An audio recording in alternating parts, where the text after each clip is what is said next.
Boa tarde a todos.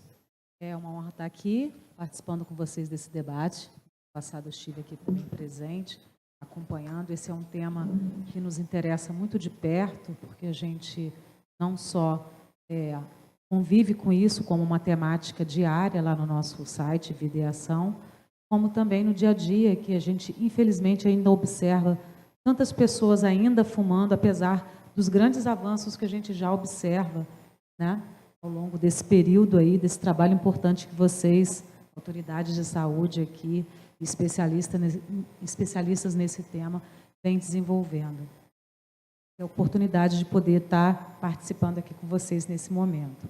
Bom, muito já foi falado, né, muitos números aqui, eu acho que uma vastidão aqui de números que mostram esse cenário, né, dos impactos que o tabagismo causa à saúde, mas principalmente à saúde pulmonar, né? Eu destaquei aqui alguns dados, mas já foram bastante falados aqui. 2/3 das mortes, não é isso, doutor Mauro? 2/3 das mortes por câncer de pulmão, mais de 2/3 das mortes são causadas por essa doença no mundo inteiro, e aqui no Brasil a gente tem dados assim bastante elevados. Eu queria saber com o senhor, exatamente para a gente começar esse debate, como que a nicotina age no organismo, principalmente no pulmão. Como é que isso ocorre? Como é que há essa ação e de que forma as pessoas poderiam evitar isso? Bom, boa tarde a todos, obrigado pelo convite. Eu acho que esse tema do Dia Mundial do Tabagismo, muito feliz com essa relação com a doença, com as doenças pulmonares, né, a saúde do pulmão, melhor dizendo, né? E, bom, propriamente relacionado à sua pergunta, a nicotina não é ela que causa o câncer de pulmão, né? A nicotina, ela causa dependência química ao cigarro, né? O que causa o câncer de pulmão são aquelas outras todas substâncias cancerígenas, principalmente os derivados do formaldeído. Mais de 4.000, não é isso? Exatamente, que já foram, inclusive, ditas aqui. O câncer de pulmão, especificamente, é uma tragédia mundial, né? É uma epidemia mundial, talvez seja a única essa relação de causa e efeito bem estabelecida, né? 90% das pessoas com câncer de pulmão são fumantes, o que faz nós inferirmos que essas pessoas, se elas não fumassem, né, elas não adoeceriam por câncer de pulmão. Tá? É uma doença que é o câncer que mais mata o homem e a mulher em todo o mundo, aqui no Brasil não é diferente, tá? E uma doença potencialmente evitável. Existe hoje um pequeno grupamento de pessoas que adoecem com câncer de pulmão por doenças, outras relacionadas a alterações moleculares e genéticas, muitas delas desencadeadas com as mutações provocadas pela aspiração continuada, né, dessas substâncias do cigarro. Tá? Dizem popularmente que a nicotina vicia ou o alcatrão que mata, né? Mais ou menos é isso que os principais sintomas, né? Afinal, uma simples tosse pode ser um sinal de câncer de pulmão? Como é que eu identifico isso? O que é necessário fazer para que a gente busque um diagnóstico mais precocemente possível para, então, iniciar um tratamento? Esse é um problema especificamente com câncer de pulmão, uma vez que a maioria das vezes, quando esse paciente com câncer de pulmão apresenta algum sintoma, ele já é portador de uma doença avançada, né, que já não lhe permite ser operado, que até o momento é o único tratamento capaz de curar o câncer de pulmão, e esse paciente vai ter que ser tratado com os outros métodos de tratamento, que é radioquimioterapia. O doente com câncer de pulmão, quando escarra sangue, quando tem dor torácica, quando tem uma tosse, que é uma tosse persistente, que vem piorando, mas já é sinal que ele já tem alguma outra estrutura, né, dentro do tórax comprometido. Ou invadiu o brônquio, ou invadiu a parede torácica. Então, esse é o grande problema, é um dos grandes problemas do diagnóstico do câncer de pulmão. Outro problema do câncer de pulmão que você levantou é a questão do diagnóstico precoce. Obviamente que são aqueles pacientes com lesões pequenas, nos estádios iniciais, e que potencialmente têm capacidade ou possibilidade de ser curado. O câncer de pulmão é realmente o mais agressivo de todos os tipos? Mais agressivo, eu diria que é o câncer que mais mata o homem e a mulher no mundo inteiro. Então, ele é de uma agressividade um pouco diferente das outras neoplasias. Principalmente quando a gente entende que é uma doença, como eu já disse, auto-infligida, né, que a pessoa tem quando fuma. Né? Quem não usa, o grupamento que não fuma, que desenvolve câncer de pulmão, é um percentual muito pequeno dentro desse cenário. Os programas para identificação precoce do câncer de pulmão, que é o rastreamento do câncer de pulmão, vem sendo tentado há mais de 30 anos. E agora nós tivemos 2 estudos positivos, um estudo americano, o NSLT, que é um estudo que, pela primeira vez, mostrou que a intervenção para o diagnóstico precoce do câncer de pulmão nas suas fases iniciais tem impacto na mortalidade. É um estudo que tem lá suas críticas, um estudo que só foi feito na América, com grupamentos, com um grupo que não representa a quantidade de fumantes, mas já foi um passo que desenvolveu outros estudos, e agora, recentemente, nós tivemos esse estudo europeu, que é o Nelson, que de fato mostra resultados espetaculares do ponto de vista do que o rastreamento ofereceu de impacto na sobrevida. São programas extremamente caros. Você imagina num país com 210 milhões de habitantes, quantos fumantes nós temos, Lisa?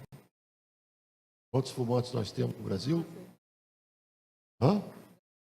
19 milhões de fumantes. Você tem que fazer uma tomografia computadorizada de baixa dose nessa população, durante vários anos, para tentar identificar a doença nas suas fases iniciais, é uma coisa quase que proibitiva do ponto de vista da saúde pública do cenário que a gente vive hoje. De toda maneira, é um caminho. Isso já foi tentado com exame de escarro, já foi tentado com radiografia de tórax, já foi tentado com outros métodos. São 2 estudos extremamente robustos, um número significante de pacientes que agora, depois de todos esses anos, foram 2 estudos positivos.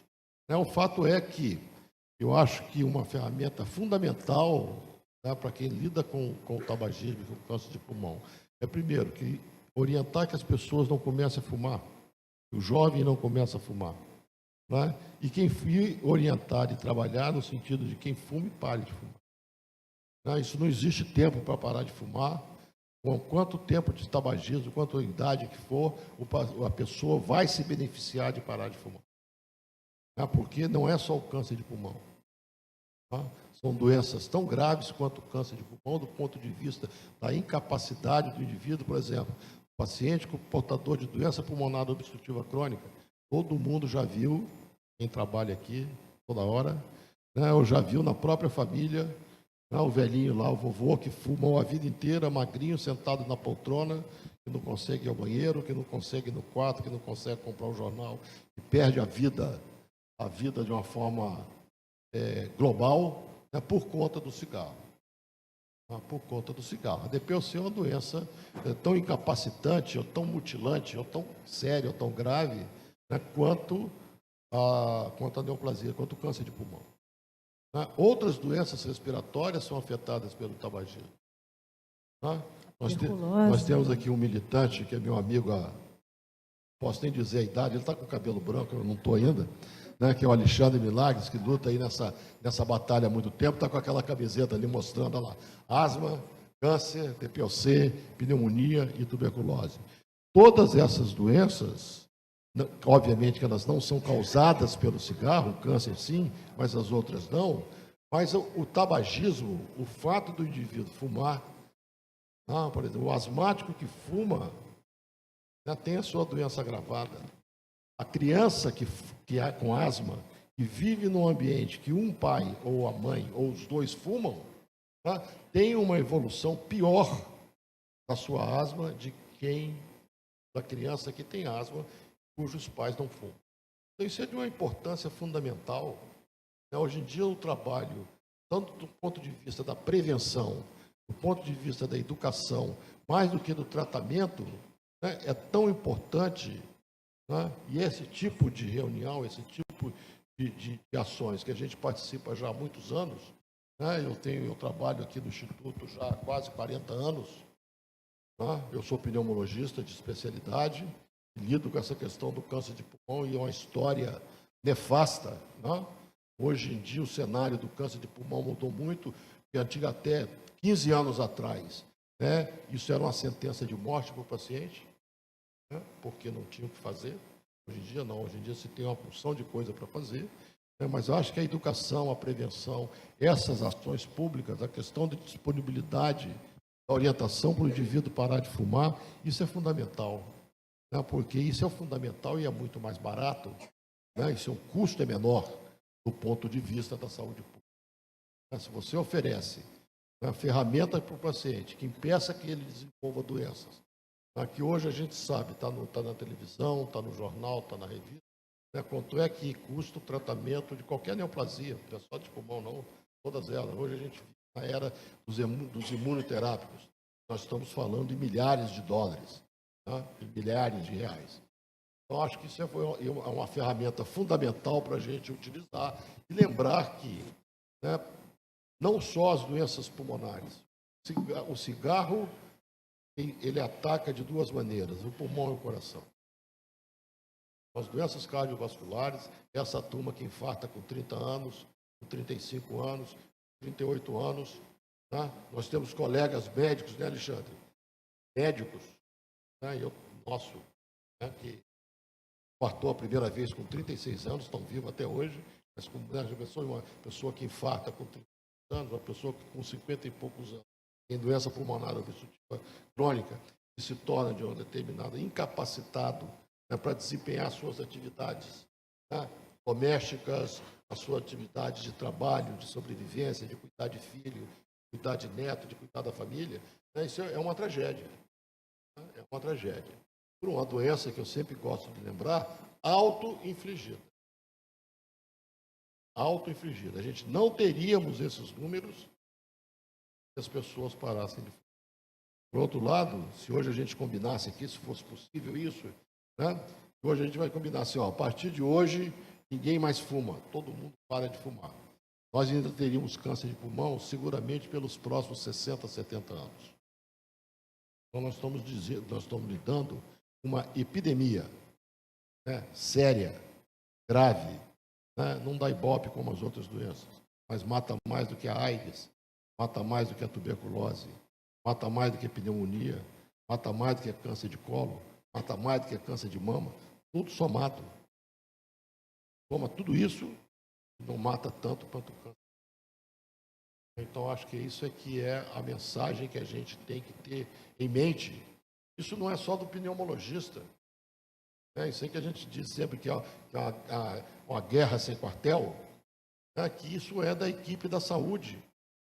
Isso é de quem representa a sua cidadania, é você orientar, né, você ter a consciência, né, que isso mata, né, que você vai ter algum dia você vai pagar o preço. Algum dia você vai pagar o preço. É realmente alarmante, né, doutor?